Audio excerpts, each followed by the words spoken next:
네, 본격적인 라이브 매매 타임을 갖기에 앞서서요. 오늘 저희와 함께 해주실 두 분의 전문가 먼저 화면으로 함께 만나보고 오겠습니다.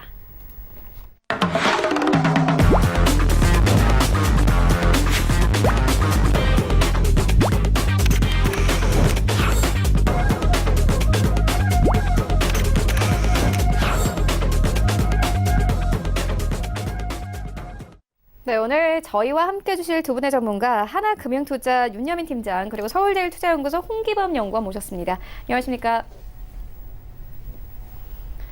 네, 먼저 수익률 현황부터 함께 만나보고 오겠습니다.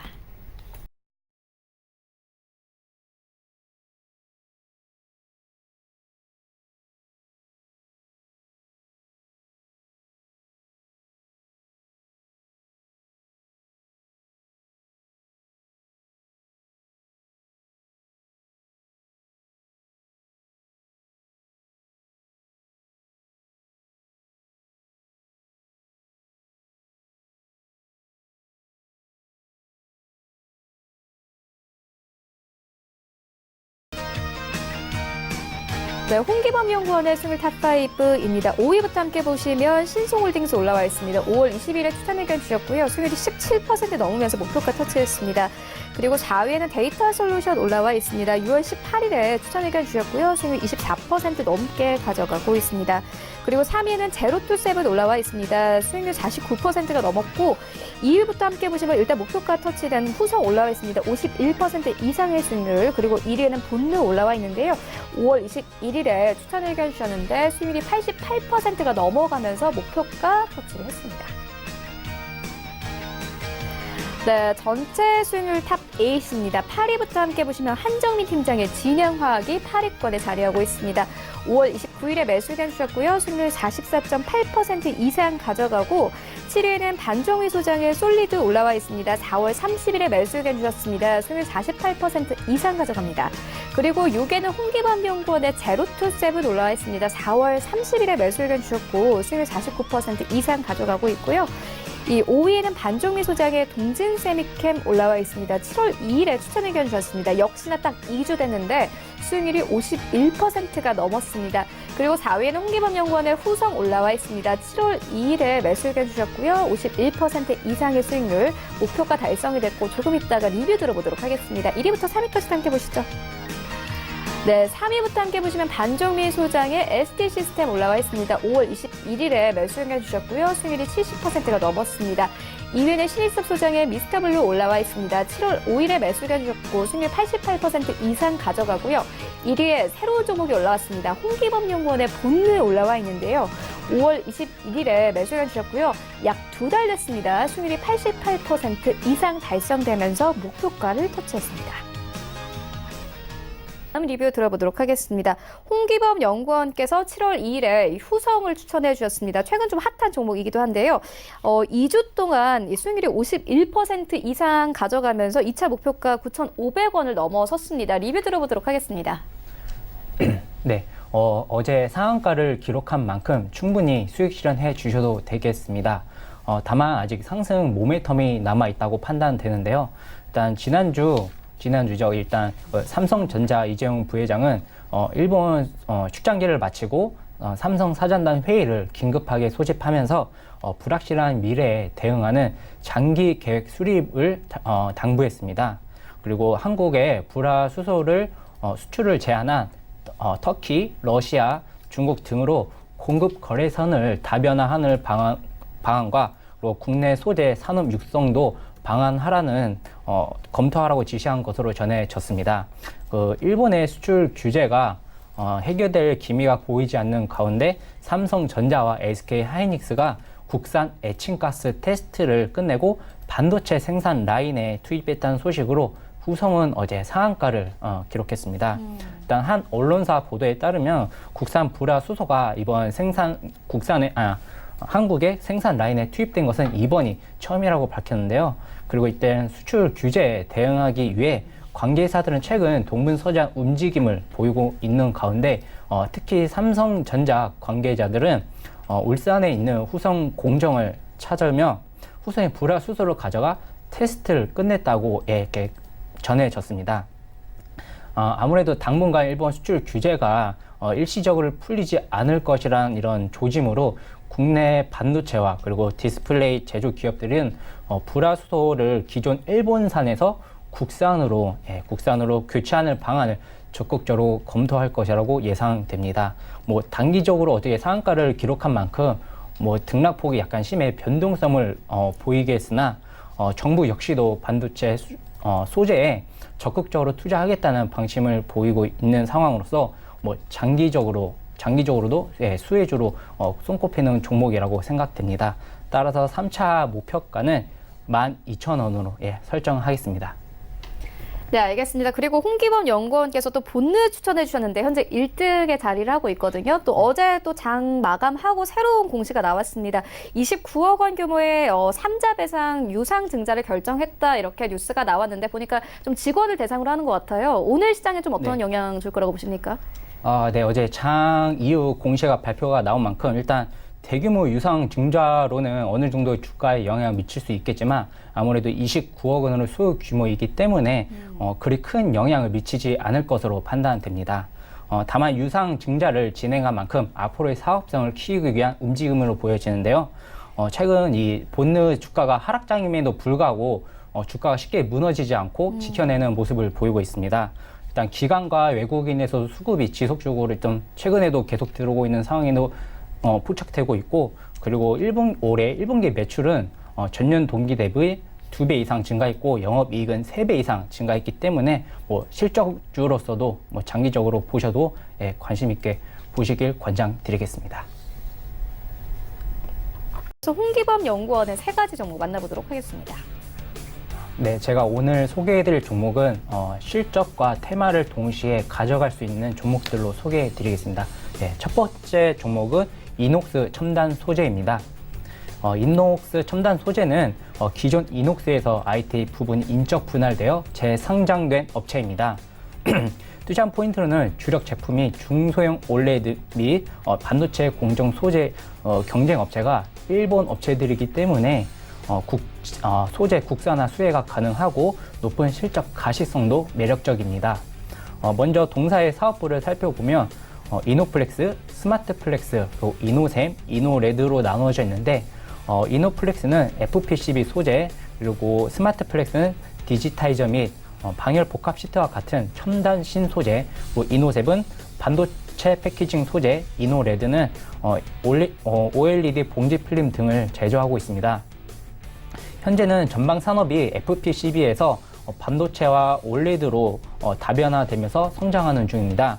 구체적으로 보면 수익성 측면에서 큰 도움이 되지 않은 FPCB 매출 비중은 50%에서 23%까지 하락하였지만 이와 반대로 시장 규모가 크고 고수익성을 제품을 제조할 수 있는 OLED 매출 비중은 37%까지 상승하면서 저변을 확대하고 있습니다.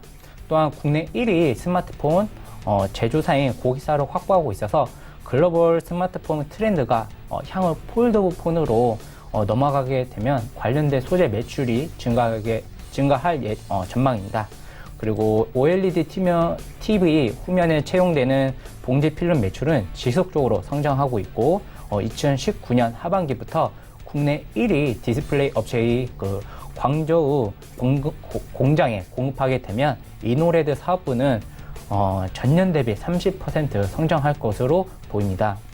부가가치 및 기술 장벽이 높은 중소형 OLED 공정 소재의 경우 일본 업체들이 점유율이 절대적으로 높은 상황인데 이런 향후 소재 국산화 노력으로 동사 점유율이 꾸준히 확대될 것으로 기대되고 있습니다. 특히 일본의 수출 제한 이슈가 지속되고 있는 가운데 반도체뿐만 아니라 OLED 공정 소재 역시 기업들이 꾸준히 관심을 쏠고 있는 상황으로서 동사의 소재 국산화 수혜가 예상됩니다. 그리고 하반기 북미 고객사의 신제품 출시, 그리고 국내 고객사 대규모 증설에 힘입어 OLED 소재 매출 확대가 견조한 실적을 견인할 것으로 보이고 스마트폰과 그리고 OLED TV 등 IT 기기 수요가 예상보다 어느 정도 양호한 경우 추가 실적 확대 가능할 것도 가능성도 존재할 것으로 판단됩니다. 올해 1분기 매출과 영업이익은 전년 동기 대비 연결 기준으로 각각 6%씩 상승하였으며 이러한 견조한 상승 흐름을 보이고 있습니다. 현재 주가는 1년여간 조정 이후 박스권에서 횡보하고 있습니다. 최근 일본 수출 이슈로 소재 관련주들이 관심이 뜨거운 가운데 동사 역시 언제든지 다시 주목받을 수 있다고 판단됩니다. 이러한 이유로 1차 목표가는 59,000원, 손절가는 48,000원 부근으로 설정하겠습니다. 네, 두 번째 탑픽 종목은 마이크로 프렌드입니다. 마이크로 프렌드는 반도체 검사용 프로브 카드 전문 업체입니다. 투자 포인트로는 신규 IT 기대감과 일본 반도체 수출 규제 소식에 따른 수혜 기대감을 들 수 있겠습니다. 먼저 동사 주업인 프로브 카드란 반도체 웨이퍼 테스트 시 테스터와 웨이퍼 사이에서 정기적 신호를 주고받기 위한 부품입니다. 프로브 카드 성격상 주요 전방은 메모리 시장이며 국내 업체로는 유일하게 낸드와 그리고 D램용 프로브 카드를 모두 생산하고 있습니다. 반도체 미세화에 따라 기존 2D 방식 대비 3D 초소형 정밀 기계 기술 방식의 수요가 급증하고 있고 생산성 및 그리고 정밀도 제고가 가능하게 합니다. 마이크로 프렌드의 성장은 메모리 신규 투자에만 국한되지 않습니다. 반도체 미세화는 마스크 변경이 수반되기 때문에 프로브 카드의 교체가 필요하고 메모리 고용량화는 테스트 시간의 증가를 이끌어 테스터의 요구 대수가 증가해 프로브 카드 역시 추가 수요가 발생할 수 있는 구조입니다. 또한 동일 선폭 하에서도 칩 사이즈를 줄이기 위한 마스크 변경도 수혜를 받을 수 있을 것으로 판단됩니다. 다시 요약해서 좀 말씀드리자면 프로브 카드는 반도체 신규 투자, 미세화, 그리고 고용량화 모두 수혜를 받을 수 있는 구조입니다. 고객사가 시스템 반도체 분야에서 큰 폭의 투자를 진행하고 있는 만큼 이 동사 역시 수혜를 받을 수 있을 것으로 판단됩니다. 또한 동사는 2019년 초소형 정밀기계 기술 테스트 인터포저로 5G 통신칩 후공정의 진출 그리고 HBM량 프로브 카드 런칭을 통한 성장 동력 확보가 기대되는 상황입니다. 이런 가운데 청와대가 최근 일본 수출 규제 대응 방안으로 반도체 소재, 품목, 장비 개발에 매년 1조 원 수준의 집중 투자를 추진 중이라는 소식도 출시기 전해지며 마이크로 프렌드 주가가 최근 급등을 보였는데요. 비록 작년 적자 전환으로 작년 좀 약간 하락세를 보였지만 올해 1분기엔 개별 기준으로 영업이익과 순이익은 전년 동기 대비 흑자로 전환하였고 매출은 45%나 증가했습니다. 현재 이슈가 지속되고 있는 가운데 정부의 후속 대책들이 나올 가능성이 크기 때문에 주가 움직임이 다시 생길 가능성이 크다고 판단됩니다. 이런 일로 일단 1차 목표가는 6,500원이고 손절가는 5,000원 부근으로 설정하겠습니다. 세 번째 탑픽 종목은 EWK입니다. EWK는 국내 유일 글로벌 저온지열 발전 관련 업체입니다. 투자 포인트로는 니치 마켓, 즉 틈새 시장인 지열 발전이라는 숨어있는 알짜 사업을 하고 있다는 점과 안정적인 사업 명령 확보 그리고 민간 자본으로 건설하는 발전소의 상승 전환 모멘텀을 줄 수 있겠습니다. 이 EWK는 2009년 설립 후 2017년 8월에 코스닥에 성장하였고 매출 비중이 가장 큰 지열 발전 설비와 그리고 화공 및 LNG 설비를 제조 판매하고 있으며 수출 비중은 99%를 차지하고 있습니다. 국내에서 유일한 글로벌 저온지열 발전 관련 업체이고 지리적 특성상 국내에서는 약간 생소한 분야입니다. 먼저 지열 발전은 전 세계 발전량의 0.4% 수준으로 미미하고 지열의 특성상 발전소는 아시아와 그리고 북미 등 환태평양 화산대 지역 인근에 위치하고 있습니다. 지열 발전은 크게 건조 증기 방식, 플래시 증기 방식, 그리고 바이너리 리사이클 방식 세 가지로 구분되는데 이중 플래시 증기 방식은 발전량 기준으로 62% 그리고 건조 증기 방식이 23%로 다수를 차지하나 이 두 방식은 고온의 지열이 필요합니다. 동사는 바이너리 리사이클 방식에 집중하고 있으며 이 바이너리 방식은 저온에서 전기 생산이 가능합니다. 그리고 2차 유체와 지열수가 직접적으로 섞이지 않아 환경 문제가 적어 설치 지역을 확대할 수 있습니다.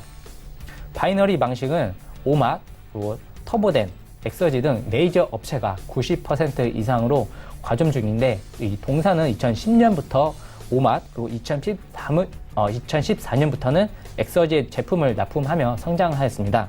지역 발전은 프로젝트별로 환경 요소를 고려한 개별 설계가 진행되어 프로젝트 경험은 진입 장벽을 형성하고 동사는 현재 터키 IDC에 처음으로 민간 자본으로 건설하는 발전소 사업 프로젝트를 시작한 바 있습니다.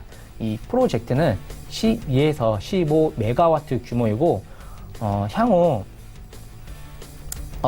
메가와트 규모이고 동사가 이 지분율을 75%를 가져가고 있고 그리고 터키 지역 발전 1위 업체인 에게심이 25%를 가져가고 있습니다.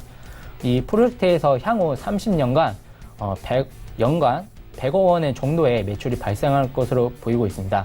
이 수년이 없다면 내년부터 매출 인식 이게 예상이 되고 지역 발전은 특성상 원가 부담이 없어 높은 영업이익률을 시현할 것으로 판단됩니다.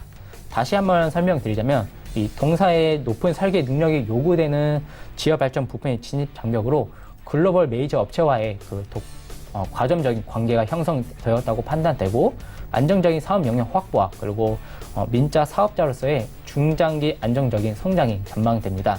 최근 주가 역시 2년간 조정 후 최근 큰 거래량을 동반하며 상승 흐름을 나오고 있습니다.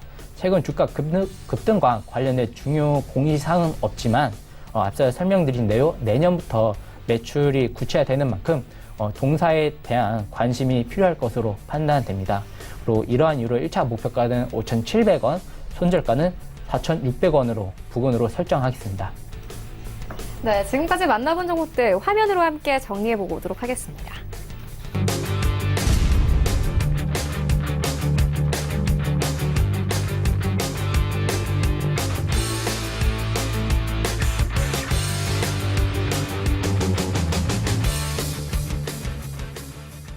네, 계속해서 이 시각 특징주 만나보도록 하겠습니다. 제우스입니다. 일단 일본 수출 규제 삼성전자, SK 하이닉스가 국산 에칭가스의 이 테스트를 진행하고 반도체 공정에 첫 투입했다는 소식이 있었습니다. 제우스 같은 경우에는 삼성과 SK 하이닉스의 고객사이기도 합니다. 어떻게 보십니까? 네, 방금 아나운서님께서 말씀해 주셨듯이 제우스는 반도체 장비 제조업체로 LCD와 반도체 제조 공정에 사용되는 고순도 에칭액 및 포토레시스트 리무버 등의 케미컬 제품들을 생산 중이고 삼성전자와 SK 하이닉스 등 주요 반도체 업체들을 고객사로 확보한 상황입니다. 최근 아무래도 대부분의 급등주들이 일본 수출 규제 제한 이슈로 부각되어 주목을 받고 있는 만큼 이러한 수출 제한 이슈로 국내 기업으로 눈을 돌려 각광을 받고 있습니다. 그리고 현재 제우스는 일단 실적도 매년 증가되는 추세이고 이번 기회로 국내 업체로 대기업과 정부의 지속적인 투자가 이루어진다면 현재 주가를 어느 정도 바닥을 잡고 다시 한번 뚫고 갈 수 있는 가능성이 있다고 판단됩니다. 그래서 당분간은 단기적으로 약간 좀 눈여겨 보실 만한 종목이라고 판단됩니다. 좋습니다. 이어서 다음 종목 만나보도록 하겠습니다. 삼천리 자전거입니다. 어제 이 박원순 서울시장이 자전거 고속도로를 만들겠다 이렇게 좀 계획을 발표하면서 기대감 가졌습니다. 하지만 어제 공매도가 8만 주 이상 나왔습니다. 오늘 1% 하락세로 현재 흘러가고 있는데요. 어떻게 보십니까? 네.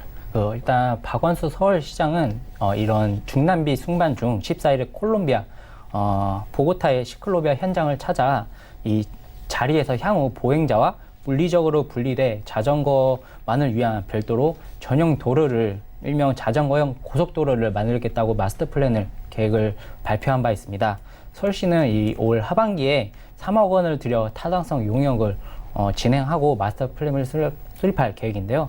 이러한 수혜주로 주목받고 있는 삼천리 자전거는 어제 급등을 보인 바 있는데 일단 현재 주가는 월봉 차트를 보시면은 거의 바닥권에 위치하고 있고 올해 초부터는 바닥권에서 횡보하고 있는 상황입니다.